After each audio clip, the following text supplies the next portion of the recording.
শুভ সকাল বন্ধুরা, রাধে রাধে। ভগবান শ্রীকৃষ্ণের অমৃত বাণী শুনি। শ্রীমদ্ ভগবদ্গীতায় বিষাদ যোগে তা বিস্তৃত আলোচনা করেছে।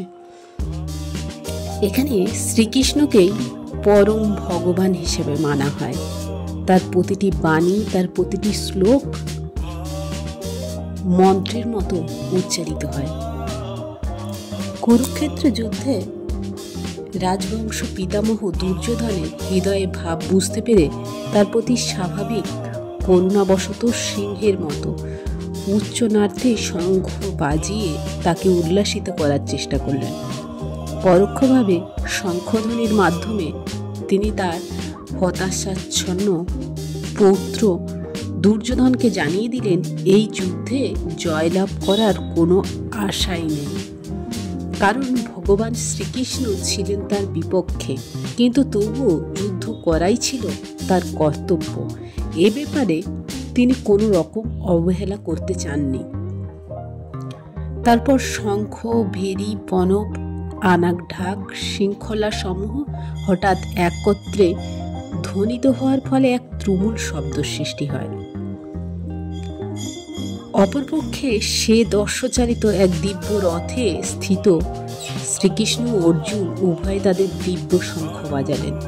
বিশ্বদেব শঙ্খের সঙ্গে বৈসাদৃশ্য দেখিয়ে শ্রীকৃষ্ণ ও অর্জুনের হতস্থিত শঙ্খকে দিব্য বলে বর্ণনা করা হয়েছে।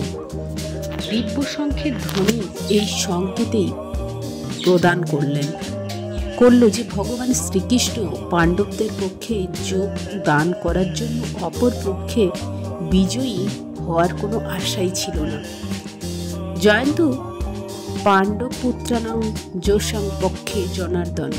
ভগবান শ্রীকৃষ্ণ তাদের সঙ্গে থাকার জন্য বিজয় সর্বদা পাণ্ডবপুত্রের মধ্যে ব্যক্তিদের সঙ্গেই থাকে।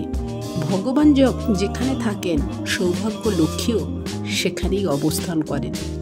সৌভাগ্য লক্ষ্মী সর্বদাই তার পতির অনুগামিনী। তাই বিষ্ণু বা শ্রীকৃষ্ণের দিব্য শঙ্খ ধ্বনির মাধ্যমে ইঙ্গিত করা হয় যে অর্জুনের জন্য বিজয় ও সৌভাগ্য প্রতীক্ষা করছে। তাছাড়াও যে রথের দুই সখা উপবিষ্ট ছিলেন তা অগ্নিদেব অর্জুনকে দান করেছিলেন। এটি এই ইঙ্গিতই বহন করেছিল যে এই রথ ত্রিভুবনের সর্বত্র বিজয় লাভের সমর্থ।